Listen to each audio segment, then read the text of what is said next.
Salut, c'est Lorraine de Bababam. Vendredi signifie le jour de Vénus. Vénus, c'est la déesse de l'amour dans la mythologie romaine. Et si vous écoutez True Story, c'est que vous aimez que l'on vous raconte des histoires extraordinaires. Alors pour célébrer la déesse de l'amour, découvrez chaque vendredi des histoires d'amour hors du commun de Love Story, le podcast de Bababam qui parle le mieux d'amour. Courtney Love et Kurt Cobain, le couple grunge par excellence. Le seul couple grunge, à vrai dire, tant le mouvement fut éphémère. Pendant 3 ans, ils ont vécu une passion intense, mais usée par la drogue. Pour eux, aimer, c'est s'abîmer, se perdre, ensemble.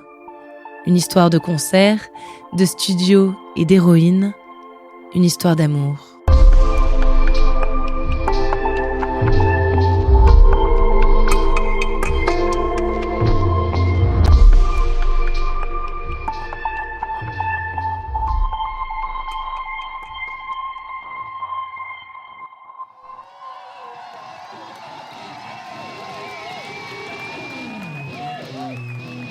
« 1991, Los Angeles.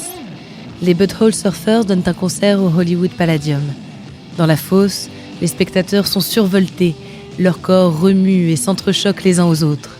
Le sol est collant, une odeur de sueur et de bière emplit l'espace.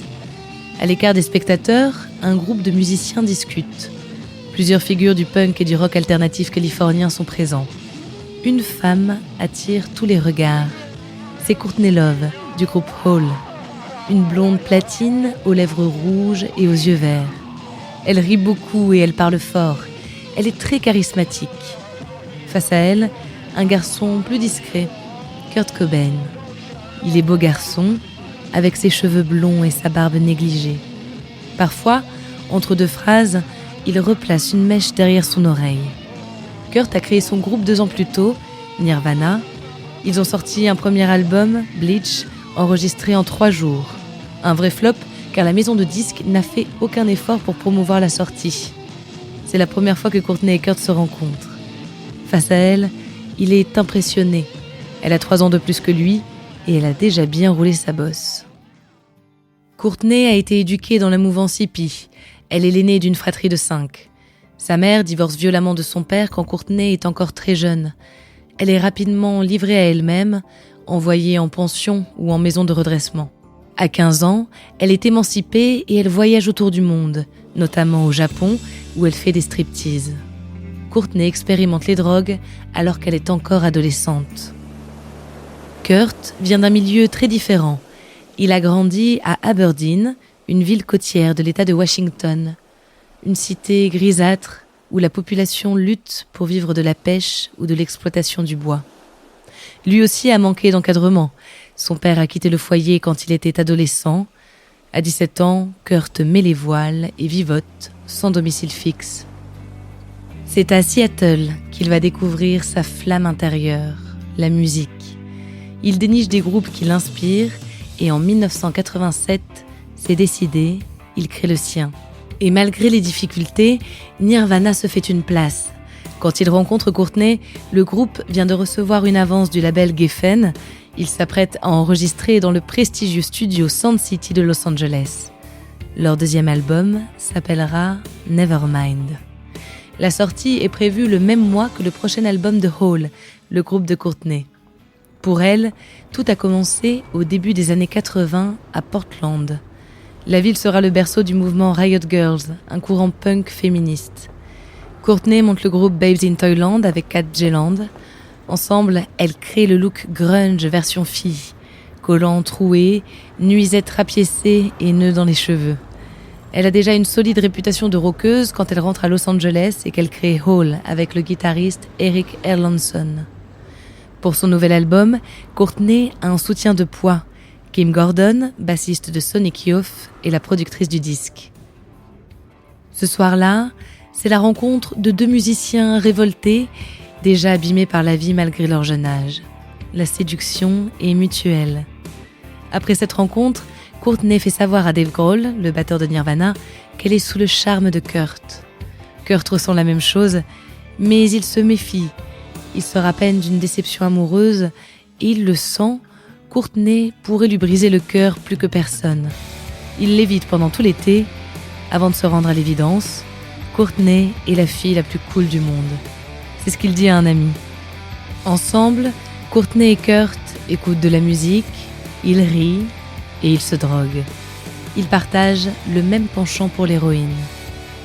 Le 8 novembre 1991, dans un studio de télévision londonien, Kurt annonce en direct « J'aimerais que tous les gens présents dans cette pièce sachent que Courtney Love est le meilleur coup de la planète. » C'est ainsi qu'il introduit la chanson « Smells Like Teen Spirit ».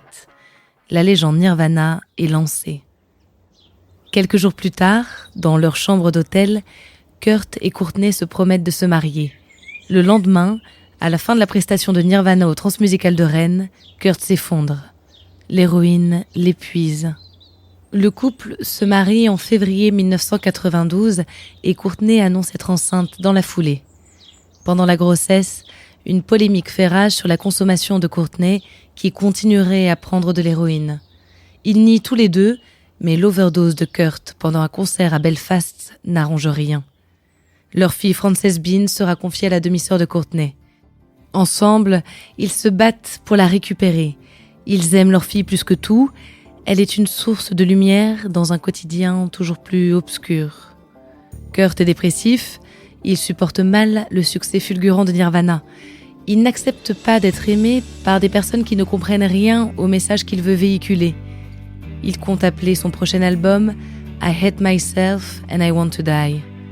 Le disque, enregistré dans le Minnesota avec Steve Albini, s'appellera finalement « In Utero ». L'enregistrement se déroule bien, mais quand Kurt et Courtney sont de nouveau ensemble, ils reprennent l'héroïne. Pour les fans du groupe, Courtney est une influence toxique. Kurt fait une première tentative de suicide en mars 1994, après une tournée européenne rythmée par la cocaïne. Un mois plus tard, il s'isole dans sa maison de Seattle pendant plusieurs jours.